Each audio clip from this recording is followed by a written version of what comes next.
नमस्कार दोस्तों, स्वागत है आप सभी का मेरे YouTube channel Mayank study point पर। मैं हूं आपका होस्ट मयंक साव और आज का मेरा वीडियो ऑर्गेनाइजेशनल बिहेवियर का ऊपर है, जिसके अंदर आज हम लोग जानेंगे परसेप्शन के बारे में।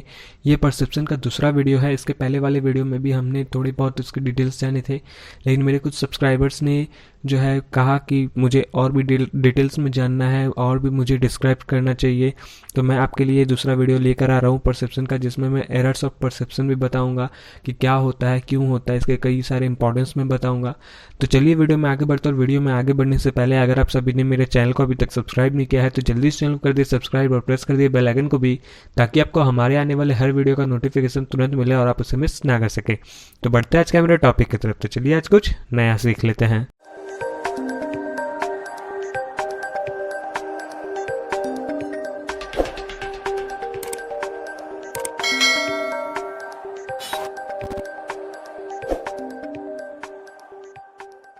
तो दोस्तों अब हम लोग यहाँ पे बात करें परसेप्शन की। तो परसेप्शन क्या होता है? परसेप्शन हम लोग सीधा भाषा में, आसान भाषा में यही कह सकते हैं कि आपका नज़रिया।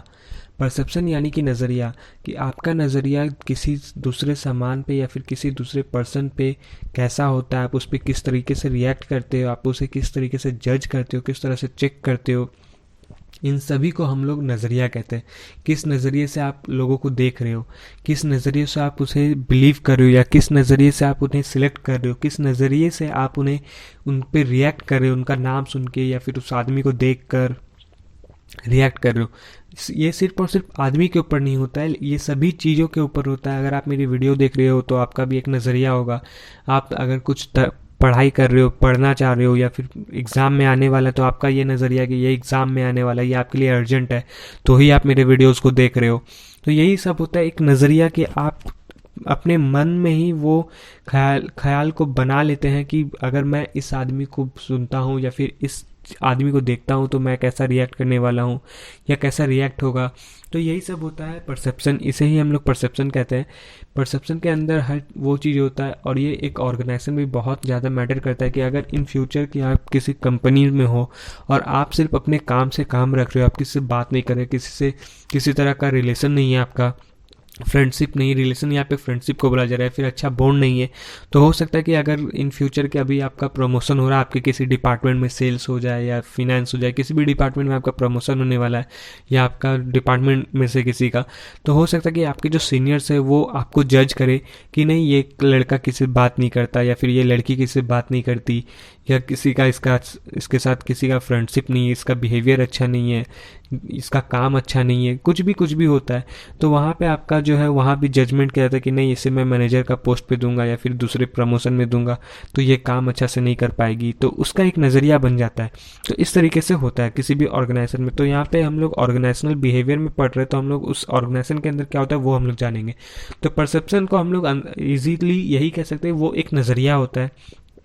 तो देखते हैं, it can be defined as the process of receiving, selecting, organising, interpreting, checking and reacting to sensory stimuli of data.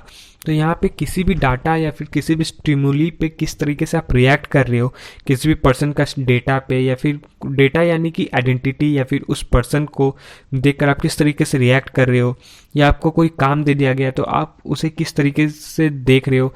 कई सारे ऐसे स्टूडेंट्स होते हैं कि मैथ्स का नाम सुनते ही उन्हें डर लग जाता है कि मैथ्स बहुत टफ होता है, बहुत टफ होता है, और इस कारण से कई बार ऐसा होता है कि वो जब कि अच्छे हैं तब भी उनका मैथ्स जो है ख़राब होने लगता है, क्योंकि वो एक डर लग जाता है, अनुमान उनका लग जाता है कि हाँ ये मैं सीनियर कॉलेजेस या स्कूल में चला गया, हायर सेकेंडरी में चला गया, तो हो सकता है मेरा मैथ बहुत टफ हो जाए। तो इस तरीके से हो सकता है कि आप कुछ भी कर रहे हो, आपका उसमें नज़रिया कैसा बन चुका है, माइंडसेट कैसा हो चुका है। तो यही होता है कि आप उसे सिलेक्ट किस तरह से कर रहे हो, उसका डेटा को आप रिसीव किस तरीके से कर रहे हो। तो ये एक प्रोसेस है, परसेप्शन एक प्रोसेस है जो कि डिफाइन करता है आपका सिलेक्टिंग प्रोसेस को, इंटरप्टिंग प्रोसेस को, चेकिंग प्रोसेस को, रिएक्टिंग प्रोसेस को, और बहुत सारा कुछ होता है। तो ठीक है, आपको अगर एग्ज़ाम में नोट्स लिखना, अगर आपको एग्ज़ाम में नंबर्स अच्छे लेने, तो आप ये चीज़ भी लिख सकते हो। Perception can be defined as a process by which individual select, organise and interpret their sensory impressions so as to give meaning to their environment. Perception is a complex cognitive process and differs from person to person.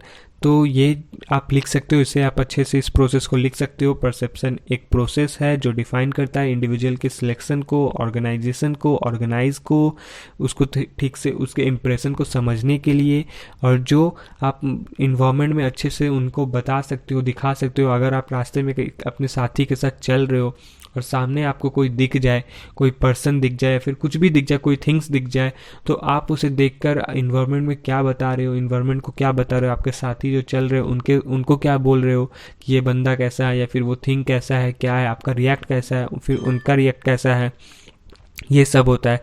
और perception जो है वो बहुत ही complex cognitive होता है, बहुत ही अलग होता है, बहुत ही डिफर भी होता है, और ये हर पर्सन के बीच में होता है, हर आदमी के बीच में होता है, हर आदमी टू आदमी में चलता है, पर्सन टू पर्सन होता है।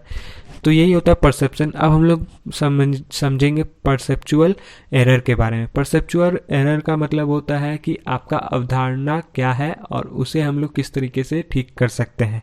तो यहाँ पे अवधारणा के बारे में समझते हैं। Perceptual error has strong impact in organisation and it's hamper in proper decision making skill while hiring, performance appraisal, review, feedback etcetera.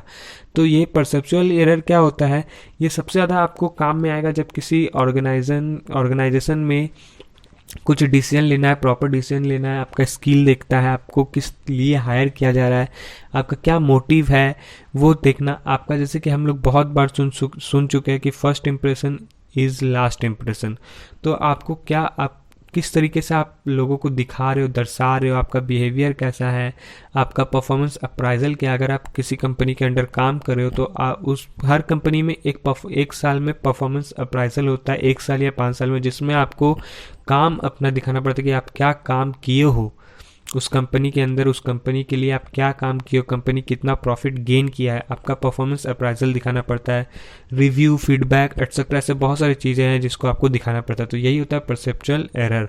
तो इसके हम लोग कुछ पॉइंट्स भी देखेंगे। बेसिकली आपको बुक में बहुत सारे ऐसे पॉइंट्स मिल जाएंगे, 7, 8, 6, 5 कुछ भी पॉइंट्स मिल जाएंगे। जितना बुक देखोगे उतना आपको पॉइंट्स मिलेंगे, लेकिन मैं आपके लिए सिर्फ 5 से 6 इंपॉर्टेंट पॉइंट्स लेकर आया हूँ, 5 से 6 एरर लेकर आया हूँ, जिसको सुनने के बाद और लिखने के बाद आपको 100% नंबर मिलेगा और आपसे कोई टीचर नंबर काट नहीं सकेगा आपके पेपर से।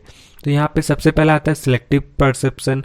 People generally interpret according to their basic और ऑफ इंटरेस्ट। सबसे पहले एक ठून का परसेप्शन आता है जो हम लोग, जैसे कि हम लोग स्कूल वाइज देखते हैं, तो सबसे पहले हम लोग को 10 क्लियर करने के बाद हम लोग पे एक डिसीजन आता है कि मैं क्या लूँ, साइंस लूँ, आर्ट्स लूँ, कॉमर्स लूँ, क्या लूँ, आपको यहाँ पे सिलेक्ट करना पड़ता है। तो ये एक सिलेक्टिव परसेप्शन होता है। एकदम जिस तरीके से हम लोग स्कूल में या फिर कहीं भी हम लोग सिलेक्ट करते हैं, किसी भी परसेप्शन को सिलेक्ट करते हैं, बिल्कुल सेम उस ऑर्गेनाइजेशन में है और हमें भी उसी तरीके से यहाँ पे बताना भी है। तो सबसे आता है पहले selective perception. People generally interpret according to their basis of interest. सबसे पहले वो इंटरेस्ट अपना देखते कि उनका इंटरेस्ट किस में है, उस इंटरेस्ट में वो इंटरप्ट करते, उस इंटरेस्ट के अनुसार उस पर्टिकुलर चीज़ पे इंटरप्ट होता है। फिर आइडिया एंड बैकग्राउंड, फिर उनके लिए उनका आइडिया क्या है, उसका बैकग्राउंड क्या है, वो जानने की कोशिश करते हैं। It is the tendency not to notice and forget the stimuli that cause emotional discomfort। और ये बहुत ही टेंडेंसी नहीं होता है जिनको नोटिस करना होता है या फिर फॉरगेट जो भूल जाते हैं या फिर भूलना होता है कि उनका इमोशनल डिस्कम्फर्ट किस में है, ये बहुत ज़रूरी भी होता है। और फिर for example we might think that fresher graduates with above 80% mark will exceptionally do well in technical interviews of respective subjects. जैसे कि हम लोग एग्जांपल एक देख सकते हैं कि जो फ्रेशर ग्रेजुएट है, जो नए नए ग्रेजुएशन स्टूडेंट्स होते हैं, जो 80% मार्क्स लेकर आए हुए, अबव 80% मार्क्स, या फिर कुछ भी अच्छा है पढ़ाई में, 90%, 95% है, 70% है, तो जाहिर है कि जब वो उनसे उनका सब्जेक्ट से रिलेटेड कुछ सवाल पूछा जाएगा तो जाहिर है कि वो सही जवाब देंगे और सही तरीके से जवाब देंगे। तो यही होता है सिलेक्टिव परसेप्शन, कि उनको पहले से मालूम होता है कि वो किस काम के लिए जा रहे हैं, किस चीज़ के लिए इंटरव्यू देने जा रहे हैं या फिर क्या काम करने जा रहे हैं। फिर आता है हेलो इफेक्ट। हेलो इफेक्ट क्या होता है? We misjudged people by considering and one single behaviour और ट्रेट। तो यहाँ पे मिसजज क्या होता है, हालो इफेक्ट क्या होता है कि आप किसी भी पर्सन को देखकर ही अनुमान लगा लेते हो। एक बार में देखे हो, एक बार में बात की, आप उन्हें अनुमान लगाते, नहीं ये बंदा सही नहीं है, नहीं वो बंदी सही नहीं है, या फिर वो आदमी सही काम नहीं करता, या फिर वो औरत सही काम नहीं करती, या फिर ये कोई प्रोडक्ट बोल सकते, ये प्रोडक्ट अच्छा नहीं है, वो प्रोडक्ट बहुत अच्छा है। एक बार में देखकर आप किसी को जज नहीं कर सकते हो। तो ये हर जगह ये फील्ड ये काम जो है हेलो इफेक्ट जो हर फील्ड में काम आती है आपको। तो आपको आदमी को उसका बिहेवियर समझने में, उसका कंसर्ट समझने में समय लगता है, आप उसे अच्छे से जज करो, यही होता है। It has deep impact and give in accurate result most of the time. और ये जो जल्दी डिसीजन ले लेते हैं, कई सारे ऐसे ऑर्गेनाइजर्स हैं, ऑर्गेनाइजेशंस हैं, या फिर कोई भी पर्सन्स हैं जो किसी को भी लेकर तुरंत जजमेंट दे देते कि हाँ ये लड़का अच्छा नहीं है, ये लड़की अच्छी नहीं है, वो काम अच्छा नहीं है, वो पढ़ाई अच्छा नहीं है, तो ये गलत होता है। ये इसका हमेशा इसका रिजल्ट जो है वो गलत होता है, इनएक्यूरेट रहता है। For example, we always have an impression of a lazy person can never be punctual in an any occasion. जैसे कि हम लोग एक एग्जाम्पल ले सकते हैं, एग्जाम्पल में देख सकते हैं कि जो लेज़ी पर्सन होता है, जो बहुत ही आलसी टाइप का होता है, उसे हम लोग पहले ही जज कर लेते हैं कि नहीं ये इससे कोई काम नहीं होगा, ये कोई काम कंप्लीट नहीं कर पाएगा, अगर मैं इसे कुछ टास्क भी देता हूँ ये कंप्लीट नहीं कर पाएगा। तो यही सब होता है हेलो इफेक्ट। फिर आता है स्टेरियोटाइप्स। स्टेरियोटाइप्स क्या होता है, we always have a tendency to classify people to a generally groups categories in order to simplify the matter. ये क्या होता है, ये बहुत ही क्लासीफाई पीपल को टेंडेंसी देता है और उसे समझने की, उसे अपनाने की कोशिश करता है, लाने की कोशिश करता है, और ये बहुत ही मैटर करता है इस ऑर्डर को सिंप्लीफाई करने के लिए। For example, women are always good homeworks and can do well in the work life balance. जैसे कि हम लोग एग्जांपल देख सकते हैं, लड़कियां जो होती है वो बहुत ही अच्छी होती है होमवर्क के लिए, और उसी के इक्वल में लड़के जो होते हैं बहुत ही कम होते हैं जो अपना जैसे स्कूल टाइम पे होते हैं कि लड़के जो है बहुत कम टाइम पे होमवर्क करते हैं। बहुत कम ही ऐसे लड़के होते हैं जो होमवर्क करके आते हैं अगर स्कूल से उन्हें कुछ होमवर्क मिल रहा हो, लेकिन लड़कियां जो है वो होमवर्क कंप्लीट करके आती है। तो यहाँ भी वही बताया गया है कि लड़की जो होती है वो गुड होम मेकर भी होती है, और वो अपना काम को, अपना घर को सही तरीके से संभाल सकती है। अपने घर को जिस तरीके से संभाल रही तो उसी तरीके से अपने काम को भी संभाल सकती है और लाइफ बैलेंस भी रख सकती है, यही होता है। फिर आता है कॉन्ट्रैक्ट इफेक्ट। कॉन्ट्रास्ट इफेक्ट क्या होता है, वी अगेन समटाइम्स जज people in comparison to other. Contrast effect का मतलब होता है कि आप दो लोगों के बीच में बहुत जल्दी किसी को जज कर ले रहे हो कि दो लोग हैं, चलो ए नंबर जो है वो अच्छा काम कर रहा है, बहुत काम कर रहा है, और बी नंबर जो है वो काम तो अच्छा कर रहा है लेकिन वो टॉकेटिव नहीं है, और ए नंबर जो वो बहुत टॉकेटिव है, बहुत ही एडवांस है, बहुत स्मार्ट है, बहुत ये है वो है। तो इस तरीके से भी होता है, जज कर लेते हैं, लेकिन आप बी नंबर के बारे में नहीं सोच रहे कि वो काम क्या कर रहा है। ए नंबर जो है वो काम 50% कर रहा है और ज़्यादा बात कर रहा है, ज़्यादा फ्रेंडशिप कर रहा है, लेकिन बी नंबर जो है वो काम ज़्यादा कर रहा है, बात कम कर रहा है, फ्रेंडशिप कम कर रहा है। तो ये भी एक होता है एग्जाम्पल, ये भी एक कंपैरिजन के थ्रू आप जज कर लेते हो। This example generally found in sports, academics and performance review. और ये सबसे ज़्यादा हम लोग देख सकते हैं, सबसे ज़्यादा हम लोग को देखने को मिलता है स्पोर्ट्स में, एकेडमिक्स में और परफॉर्मेंस पे, उनका रिव्यू हम लोग को देखने को मिलता है। फिर आता है प्रोजेक्शन। प्रोजेक्शन क्या है, this is very common among perceptual error. ये सबसे कॉमन एरर है परसेप्शन का, प्रोजेक्शन ऑफ वंस वो ओन एटीट्यूड, पर्सनैलिटी और behaviour into same other person. कि किसी का एटीट्यूड, किसी का अपना एटीट्यूड, पर्सनल बिहेवियर होता है जो दूसरे से अलग भी हो सकता है और किसी किसी में सेम होता भी है। For example, to all honest people, जो हमेशा ऐसे सारे लोग होते हैं जिनके अंदर ऑनेस्ट जो है वो होता है, एवरीबडी इज़ ऑनेस्ट। कई सारे अभी भी हैं जो सही बोलते हैं, हमेशा सच बोलते हैं, झूठ नहीं बोलते हैं। बेसिकली अधिकतर जैसे कि हम लोग स्कूल टाइम पे देख सकते हैं कि स्कूल टाइम पे सभी बच्चे झूठ बोलते हैं, कहीं ना कहीं झूठ बोलते हैं, लेकिन उसमें भी ऐसे कई सारे स्टूडेंट्स होते हैं जो झूठ नहीं बोल पाते, वो हमेशा सच बोलते हैं। तो यही होता है ऑनेस्ट। तो ये सभी के अंदर होना चाहिए और होता भी है आज के टाइम पे। और आज के टाइम पे जैसे कि हम लोग बोल रहे हैं किसी ऑर्गेनाइजेशन में आप इंटरव्यू देने जा रहे हो या फिर काम कर रहे हो, तो वहाँ पे आपको ऑनेस्ट होना जरूर है। फिर आता है इम्प्रेशन। इम्प्रेशन तो मुझे पढ़ने की जरूरत नहीं लगता है, ताकि आप अच्छे से समझ भी सकते हो इम्प्रेशन क्या होता है, लेकिन मैं फिर भी आपके लिए पढ़ दे रहा हूँ। We all know that the term first impression is the last impression, कि आपका पहला पहचान ही आखिरी पहचान होगा। आप पहली बार में जिस तरीके से अपने आप को प्रेजेंट कर रहे हो वही आपका आखिरी प्रेजेंटेशन भी हो सकता है। आपका बिहेवियर अगर पहला बार में अच्छा है, स्वीट है, इनोसेंट है, तो आपका लास्ट टाइम भी स्वीट और इनोसेंट ही होगा। And we apply that too. For example, during the time of hiring thought like this, the most decent and modest person in the interview can do very well in every roles and responsibilities always arise. तो जैसे कि आप लोगों को मैंने बताया कि first impression is last impression, यही होता है कि आप अगर पहला आप किसी इंटरव्यू में जा रहे हो, अगर आप इनोसेंट और बहुत ही डिसेंट तरीके से आप काम कर रहे हो, बातचीत कर रहे हो इंटरव्यूअर से, तो आप जाहिर है इंटरव्यूअर के मन में ऐसा है कि हाँ ये हर फील्ड में हर किसी भी काम के लिए ये सही होगा, मैं इसे जो भी रोल दूंगा ये पूरा का पूरा रिस्पॉन्सिबिलिटी के साथ काम करेगा। तो यही होता है परसेप्शन का 5-6 एरर जो मैंने बताया आपको। ये बहुत इंपॉर्टेंट है, 10 मार्क्स के क्वेश्चंस भी आते हैं इसके कई बार, लेकिन हो सकता है कि इस बार बोर्ड का एग्ज़ाम और कॉलेजेस का एग्ज़ाम बहुत नज़दीक है और ये पेंडेमिक सिचुएशन के कारण हो सकता है कि ये 5 मार्क्स के भी क्वेश्चन में आ सकता है। फिर आता है फैक्टर्स ऑफ परसेप्शन। परसेप्शन के 2 फैक्टर्स होते हैं, internal factor, external factor. Internal factor में क्या होता है, जो ऑर्गेनाइजेशन करता है वो नीड एंड डिज़ायर की उनको किस तरीके के लोगों का ज़रूरत है। एक्सपीरियंस, उनका कितना एक्सपीरियंस है उस काम को लेके, वो कितना कुछ जानते हैं। पर्सनालिटी की, उनका पर्सनालिटी क्या है, उनका बिहेवियर क्या है, वो किस तरीके से लोगों को दिखा रहे हैं, ऑर्गेनाइजर को दिखा रहे हैं, ऑर्गेनाइजेशन को दिखा रहे हैं, वो किस तरीके से लोगों को समझा रहे हैं, लोग उन्हें किस तरीके से समझ रहे हैं। इंडिविजुअल ट्रेंड के थ्रू उनको जो एनवायरनमेंट एक्सेप्ट कर रहा है या नहीं कर रहा है, उनको लोग पसंद करते हैं या नहीं करते, ये होता है। फिर आता है एक्सटर्नल फैक्टर। एक्सटर्नल फैक्टर में आता है कि size. The principle of size says that the larger the object the man is the probability that is perceived. तो साइज, इनका साइज मैटर करता है कि ये कितने अच्छे तरीके से काम कर रहे हैं।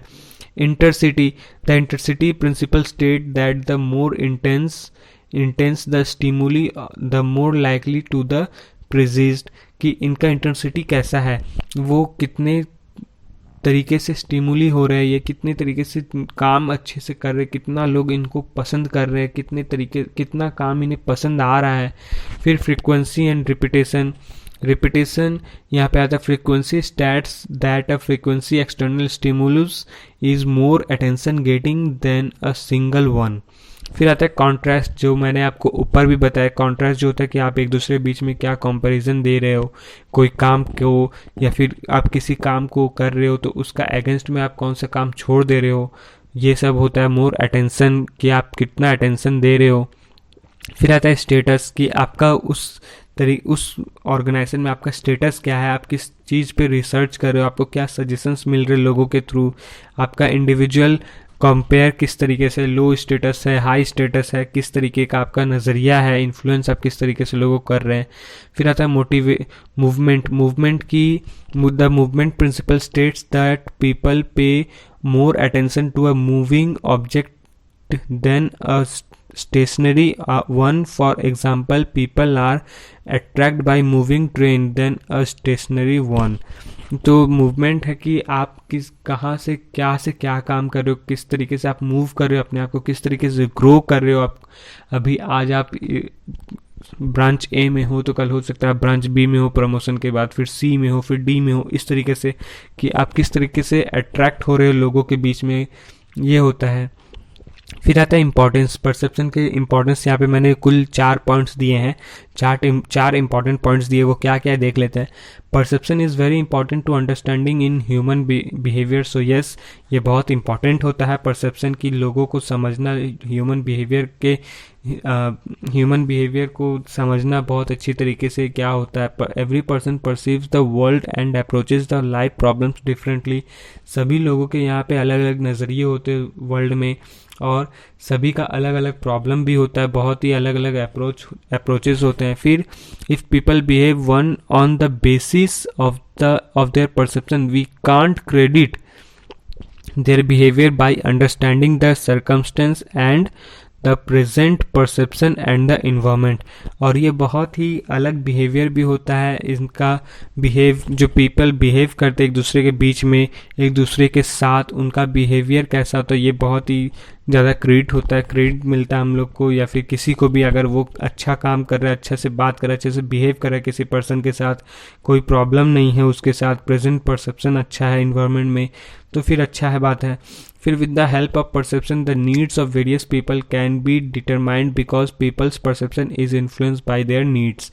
तो फिर ये बहुत ही हेल्प भी करता है आपके नीड्स को, आपके नज़रिए को, आपके वेरियस पीपल से मिलने वाले सॉल्यूशंस को, इन्फ्लुएंसेस को, आप किसी को इन्फ्लुएंस कैसे कर रहे हो, आपका नीड क्या है इन्फ्लुएंस करने का, ये सभी तरीके से परसेप्शन को। एक चीज़ और भी कह सकते हैं कि अगर आप मान लेते हैं कि आप कहीं जाते हो तो आपको बहुत जगह ऐसा देखने को मिला कि लोग आदमी को देखकर, आदमी के पहनावे को, आदमी के बातचीत को देखकर लोग उनसे उस तरीके से बात करते हैं। अगर आप अच्छा से पहन के जा रहे हो कहीं भी तो आपसे लोग अच्छे से बात करेंगे।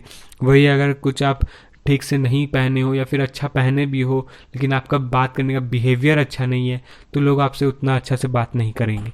तो यही होता है, perception is very important to the manager who wants to avoid making error when dealing the peoples। और ये बहुत ही इम्पॉर्टेंट पार्ट होता है परसेप्शन मैनेजर का, जो बहुत सारे ऐसे डिसीजन मेकिंग एरर को अवॉइड कर देते हैं और पीपल से डीलिंग करते हैं। तो यही होता है इंपॉर्टेंस ऑफ परसेप्शन। तो दोस्तों आज के लिए बस इतना ही। उम्मीद करता हूँ कि आप सभी को मेरा वीडियो पसंद आया होगा। तो जाते जाते वीडियो को लाइक करें और अगर आप चैनल पर न्यू हैं तो चैनल को सब्सक्राइब करें और प्रेस करें बेल आइकन को भी, ताकि आपको हमारे आने वाले हर वीडियो का नोटिफिकेशन तुरंत मिले और आप उसे मिस ना कर सकें।